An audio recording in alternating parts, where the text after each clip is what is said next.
Hey everyone! So, you've probably wondered how the apps on your phone, the websites you visit, or the games you play are actually made, right? Well, you're in the right place. Today, we're going to pull back the curtain on programming.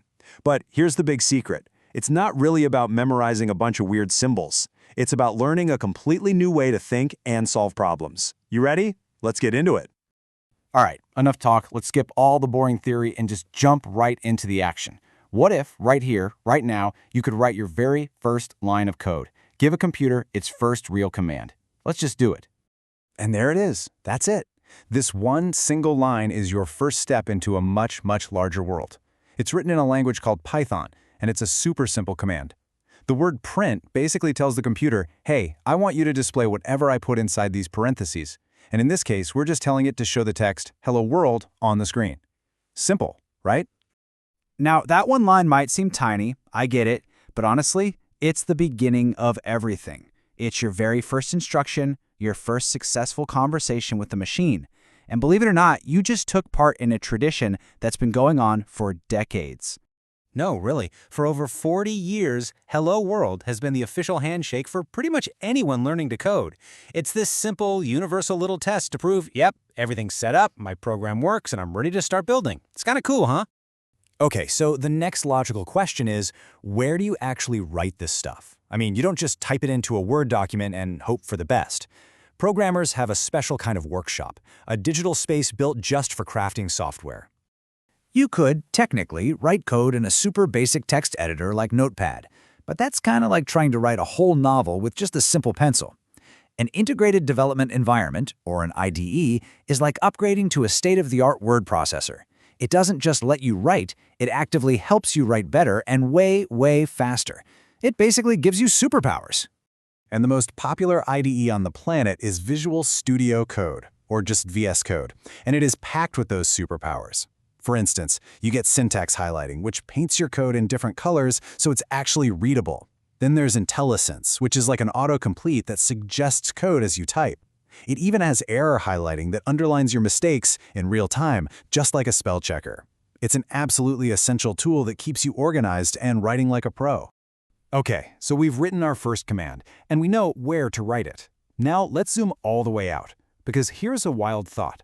From the simplest little calculator app to the most complex video game, every single computer program that has ever been created follows the exact same fundamental blueprint. And here it is. It's called the IPO model. Input, processing, output. That's the whole thing. A program takes some data in, it does something with that data, that's the processing, and then it spits out a result. This simple three-step flow, it's literally the heartbeat of all software. And you can see this model everywhere in things you use every single day. Think about a calculator. The input is 5 plus 3, the processing is, well, addition, and the output is 8. Or Instagram. The input is your photo, the processing is applying that cool filter you picked, and the output is your newly edited picture. See? You already get this model intuitively. So, here's the deal. IPO isn't just some abstract theory. It's your most powerful planning tool. Before you even think about writing a single line of code, you ask these 3 questions. It's like an instant roadmap for your project. It forces you to get crystal clear on what you're actually trying to achieve. So we totally get the overall structure of a program now. But how do we build that processing part? You know, the middle step? That is where the real magic happens. This is all about moving from knowing what you want to do to figuring out the exact steps for how to do it. At the heart of all processing is something called an algorithm. Now, don't let that fancy word scare you. An algorithm is just a recipe. That's it. It's a clear, step-by-step plan for getting something done. In fact, you use algorithms all day long and you probably don't even realize it. A recipe for making an egg. That's a perfect algorithm. Each step is crystal clear, they have to happen in a specific order, and if you follow them, you get a predictable result. A cooked egg. That's all an algorithm is.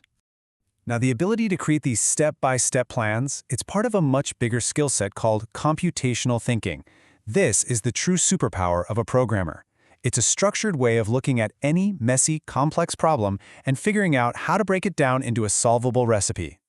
And this way of thinking stands on 4 main pillars. First, you've got decomposition, which is just breaking a huge problem into tiny bite-sized ones. Then there's pattern recognition, looking for similarities or things you can reuse. Third is abstraction, which is all about focusing only on what matters. And finally, you have algorithm design, creating that step-by-step recipe. Let's zoom in on abstraction for a second. Abstraction is honestly one of the most powerful ideas in all of programming. Just think about a metro map. It doesn't show you every single building or every park or every twisting little side street, does it? Nope. It only shows you what you absolutely need, the stations and the lines that connect them. It abstracts away all the useless details so you can focus on your goal. Programmers do this constantly to keep from getting overwhelmed by complexity. Okay, let's bring this all home. We've gone from a single command all the way to the tools of the trade and the blueprint of all software. But the real takeaway here, it isn't actually about the code. It's about the thinking. And this, right here, is the heart of it all. Look, anyone can Google how to write a line of code. But the real skill, the thing that actually matters, is the thinking that happens before your fingers ever touch the keyboard. It's being able to analyze a problem, break it apart, and design a clear, logical solution. That is what you're really learning to do. You've already taken your first step. You've officially greeted the entire world of programming. But now, think about what could be next. Using the very tools and the thinking patterns we just talked about, you could build a little program to solve a fun, personal puzzle just like this one. The real power isn't just in making a computer say hello, it's in making it answer your own questions. So what are you going to ask it next?